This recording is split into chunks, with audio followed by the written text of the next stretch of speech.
नाजरीन, Harland Sanders 9 सितंबर 1890 को Indiana के शहर हेनरीविल के करीब एक छोटे से फार्म पर पैदा हुए। इनकी जिंदगी की सबसे पहली मुश्किल इनको सिर्फ 6 साल की एज में ही फेस करना पड़ी और वो मुश्किल थी इनके वालिद का इंतकाल। क्योंकि ये अपने भाइयों में सबसे बड़े थे और इनकी माँ को पैसे कमाने के लिए सारा दिन घर से बाहर रहना पड़ता था। इसी वजह से हार्लैंड पर इतनी छोटी सी उम्र में ही अपने छोटे भाइयों को पालने की जिम्मेदारी आ चुकी थी और सिर्फ 7 साल की उम्र में ही ये ब्रेड और वेजिटेबल्स पकाने के मास्टर हो चुके थे।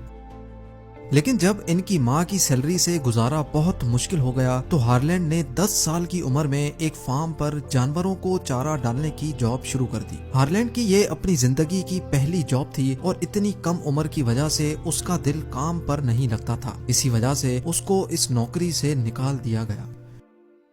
जब हार्लैंड 12 साल का हुआ तो उसकी माँ ने दूसरी शादी कर ली और यहाँ से आगाज हुआ एक और मुश्किल का। हार्लैंड के स्टेप फादर को बच्चों का उनके साथ रहना बिल्कुल भी पसंद नहीं था, जिसकी वजह से आए दिन घर में झगड़े होते रहते। आखिर वो दिन आ ही गया जब हार्लैंड को अपनी माँ से दूर कर दिया गया। वो अपने छोटे भाइयों के साथ एक रिश्तेदार के पास रहने लगा।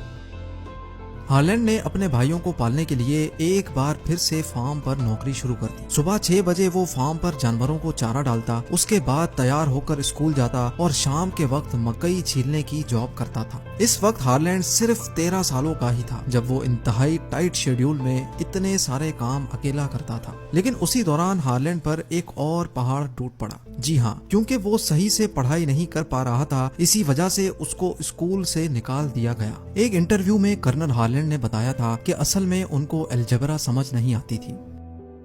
अगले 2 सालों तक हार्लैंड ने फार्म पर नौकरी जारी रखी, लेकिन क्योंकि अब खर्चे पूरे करना बहुत मुश्किल हो चुका था, इसी वजह से हार्लैंड ने यूएस आर्मी में जाना चाहा। इस वक्त इसकी उम्र सिर्फ 16 साल थी, जबकि आर्मी में जाने के लिए ज्यादा एज होना जरूरी थी। हार्लैंड ने कागजों में झूठी एज दिखाई और आर्मी में सोल्जर भर्ती हो गया। आखिरकार कई सालों के बाद उसको अभी सुकून मिला ही था कि एक और मुसीबत आ खड़ी हुई। आर्मी में रहने के 1 ही साल के बाद जब उनको इसकी असली एज का पता चला तो उसको आर्मी से भी निकाल दिया गया। आर्मी से निकलने के बाद हार्लैंड 17 सालों का था और आगे के पूरे 23 सालों तक हार्लैंड की जिंदगी में बहुत अप्स एंड डाउन्स आए।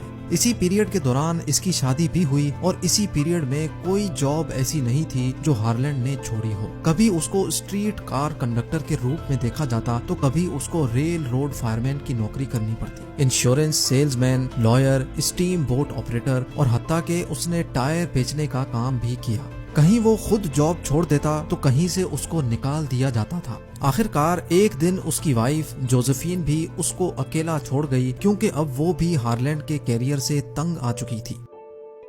34 इयर्स की एज यानी 1924 में हार्लैंड की मुलाकात केंटकी ऑयल कंपनी के जनरल मैनेजर से हुई। उसने हार्लैंड को एक गैस स्टेशन चलाने की ऑफर दी। अपने हालात की वजह से हार्लैंड ने ये ऑफर फौरन कबूल कर ली। शुरू के दिनों में गैस स्टेशन की सेल बहुत डाउन हुआ करती थी, लेकिन फिर हार्लैंड ने वहां आने वाले कस्टमर्स की खूब आओ भगत शुरू कर दी। कस्टमर्स की इस एक्स्ट्रा केयर की वजह से देखते ही देखते गैस स्टेशन की सेल 3 टाइम्स बढ़ गई और एक बार फिर से हार्लैंड को अपनी जिंदगी में खुशियां दिखना शुरू हो गई। खुशियों के दिन अभी शुरू ही हुए थे कि एक बार फिर से किस्मत ने उसका साथ छोड़ दिया। जी हाँ, अमेरिका समेत पूरी दुनिया को इकोनॉमिक डिप्रेशन ने घेर लिया, जिसकी वजह से हार्लैंड के गैस स्टेशन की सेल इतनी ज्यादा कम हो गई कि उसको गुजारा करना मुश्किल हो गया। केंटकी ऑयल कंपनी ने हार्लैंड से गैस स्टेशन वापस ले लिया और यूं एक बार फिर से हार्लैंड अपनी जॉब से हाथ धो बैठा। अब हार्लैंड 40 इयर्स के हो चुके थे जब एक बार फिर से उनको जॉबलेस कर दिया गया था। 1930 में शेल ऑयल कंपनी ने हार्लैंड का एक्सपीरियंस देखा तो उसको एक बार फिर से गैस स्टेशन चलाने की ऑफर दी। ये ऑफर मिलते ही हार्लैंड को एक बार फिर से डूबती हुई उम्मीदों को बचाने का मौका मिला।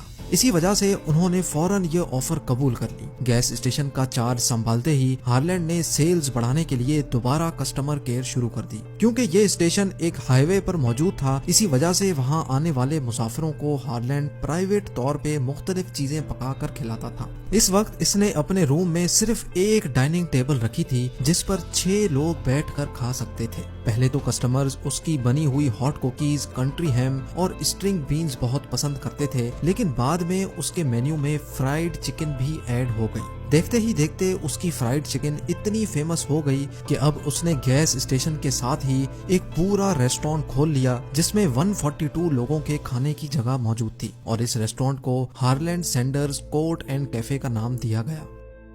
जहां पहले कस्टमर सिर्फ वहां से गुजरते वक्त खाना खाते थे, वहीं अब दूर दूर से लोग सैंडर्स कैफे का रुख करने लगे। लेकिन इसी